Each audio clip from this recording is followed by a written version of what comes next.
pandang susah. Bung Ferdi tadi menyampaikan banyak penolakan dari satu sudut pandang itu Pak.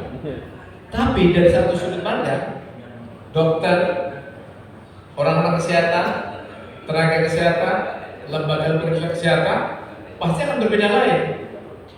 Makanya saya minta kita semua yang ada di sini, kalau kita hanya satu sudut pandang dari sisi ekonomi, nggak akan ketemu.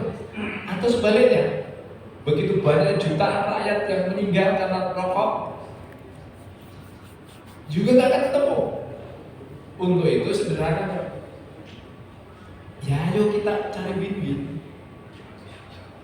Cari win-win, kesehatan terlindungi, rakyat kita manage dengan baik untuk preferensi anak-anak yang merokok itu bisa kita tekan habis, kita bisa rendahkan, kita meringankan beban negara dengan 27 triliun untuk membiayai penyakit jantung saja yang 80% diakibatkan oleh rokok harus kita lindungi.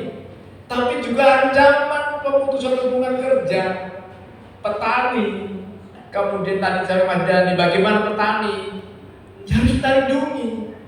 Cuma sedikit saya kritik loh ya, teman-teman yang jarang angkat ini, saya yakin nggak akan diangkat. Normal ini berpikir begitu saja. Petani yang mana dulu, hampir 50% bangun kita impor loh, ya. Ada yang akan nih? Nggak ada isu yang menarik pada soal ini. Siapa yang untung? Terbesar dari mana? Petani Tiongkok. Mana lagi? Petani Zimbabwe. Sumber dari impor dari sana. Untuk itu saya mengajak semua pihak menyelesaikan dengan duduk bersama-sama ya. Rakyat terlindungi dari sisi kesehatan, prevalensi kesehatan, prevalensi perokok pemula itu bisa kita tekan dengan aturan yang penting targetnya kan prevalensinya menurun. Dengan cara apa? Ayo berembuk. Silakan memasukkan kepada pemerintah. Pak Benny, Pak Roy, silakan beradu argumentasi dan teman-teman yang lain beradu argumentasi di sana. Makanya ketika banyak penolakan, ya ada juga yang setuju, ada juga yang sangat menolak. Mayoritas di satu sisi itu yang sangat menolak, mayoritas di sini banyak yang mendukung. Nah, solusinya ya titik tengah. Jalan keluarnya adalah titik temu. Gimana ya, silakan berembuk pemerintah, Kementerian Kesehatan, karena ini ranahnya adalah yang kita bahas ini adalah turunan dari Undang-Undang Kesehatan 17, PP sudah ada, coba tidak coba kita hormati, turunannya yang akan digedok itu nanti. Salah satunya adalah rokok polos. Tetapi saya ngajak, jangan rokok polos paling cuma hanya 17 negara kalau salah ya.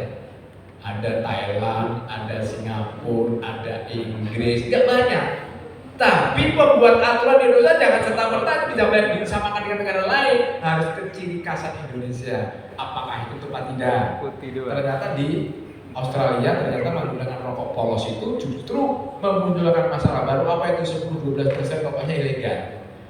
Rokok polos yang resmi ya kan, tapi yang menarik-narik malah ilegal gitu. Yang ada berwarna-warni ya itu ya yang ilegal gitu loh. Itu di negara lain. Nah, jangankan belum itu, yang cukainya naik sekarang gila-gilaan kok itunya rokok ilegalnya, dan siapa yang bertanggung jawab ya saya kan teman-teman sudah tahu kenapa itu terus merajalela dan kenapa kita tidak bisa membahas dan kenapa kita tidak bisa menekan dan kenapa kita tidak bisa menangkap ketika ditangkap. Ternyata juga bayarnya cuma 200 juta ya Pak Roy ya. Jadi kan tidak menimbulkan efek jerah. Kesimpulannya adalah saya sederhana, bahwa rencana peraturan Kementerian Kesehatan memang kesehatan betul, tapi jangan sebatas melihat dari sudut pandang kesehatan, tapi juga melibatkan keluarganya petani, industrinya. Nah, silakan cari win-win, silakan berembuk, karena itu sudah ranah pemerintah. Pemerintah DPR sudah tidak untuk menyetujui. Nah, forum ini silakan diajak berembuk untuk memberi masukan kepada pemerintah. Nah, bagaimana caranya? Ya silakan Pak Roy dan Pak Benny dan teman-temannya. Saya kira gitu Bung Maratan, terima kasih. Saya nambahin dikit ya. Mungkin ya, saya nambahin dikit. Ini baru gagasan saya.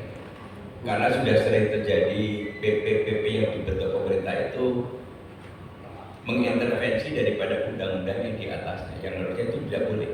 Oleh karena itu mungkin kita coba nanti periode yang akan datang akan kita normakan seperti di KPU itu Komisi 2, bahwa setiap peraturan PKPU harus dikonsultasikan kepada pembuat undang-undang.